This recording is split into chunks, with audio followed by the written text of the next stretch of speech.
नमो बुद्धाय नमो गुरुभ्यो।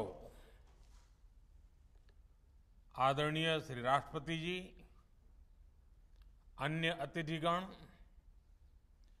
देवी और सज्जनों, आप सभी को धम्मचक्र प्रवर्तन दिवस और आषाढ़ पूर्णिमा की बहुत बहुत शुभकामनाएं।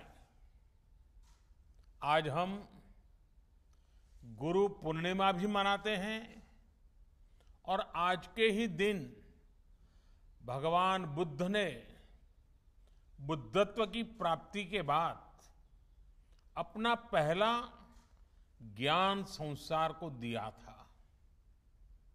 हमारे यहाँ कहा गया है, जहां ज्ञान है वहीं पूर्णता है, वही पूर्णिमा है।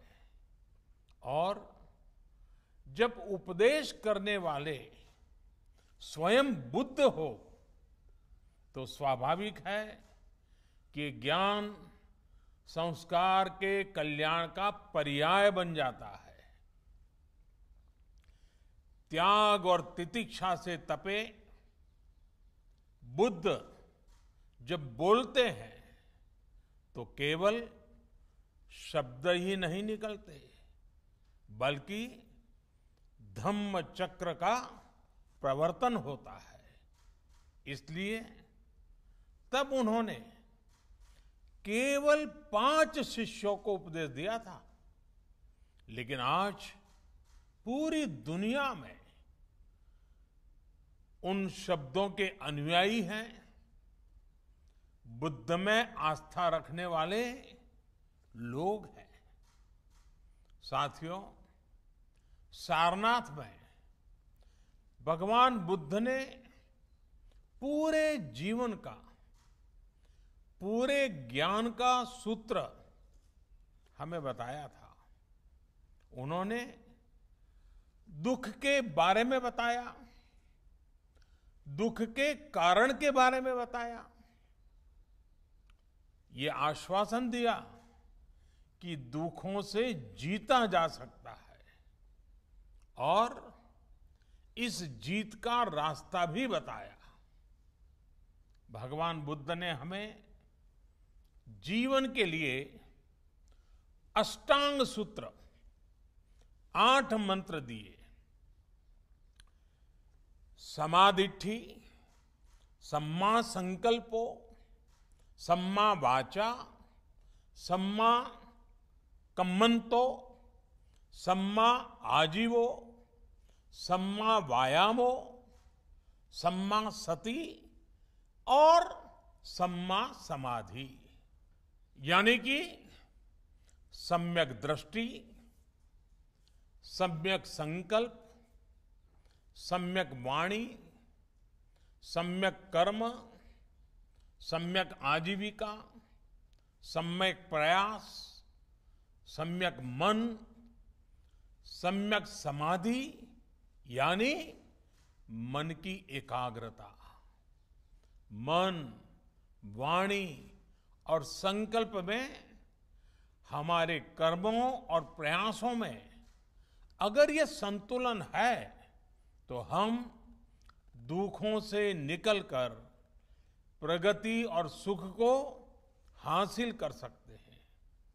यही संतुलन हमें अच्छे समय में हमें लोक कल्याण की प्रेरणा देता है और मुश्किल में धैर्य रखने की ताकत देता है। साथियों, आज कोरोना महामारी के रूप में मानवता के सामने वैसा ही संकट है जब भगवान बुद्ध हमारे लिए और भी प्रासंगिक हो जाते हैं।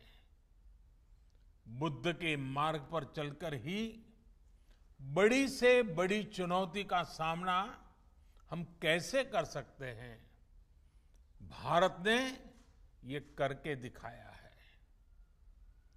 बुद्ध के सम्यक विचार को लेकर आज दुनिया के देश भी एक दूसरे का हाथ थाम रहे हैं, एक दूसरे की ताकत बन रहे हैं। इस दिशा में इंटरनेशनल बुद्धिस्ट कॉन्फेडरेशन का केयर विथ प्रेयर इनिशिएटिव यह भी बहुत प्रशंसनीय है। साथियों, धम्मपद कहता है, नहीं वैरेन वैरानी संपन्निध कुदाचनम अवैरेन च संपत्ति एस धम्मो सनंततो। अर्थात वैर से वैर शांत नहीं होता, बल्कि वैर अवैर से, बड़े मन से, प्रेम से शांत होता है। त्रासदी के समय में दुनिया ने प्रेम की, सौहार्द की इस शक्ति को महसूस किया है। बुद्ध का ये ज्ञान, मानवता का ये अनुभव जैसे जैसे समृद्ध होगा, विश्व सफलता और समृद्धि की नई ऊंचाइयों को छुएगा। इसी कामना के साथ एक बार फिर आप सभी को बहुत बहुत बधाई। आप स्वस्थ रहें और मानवता की सेवा करते रहें। धन्यवाद।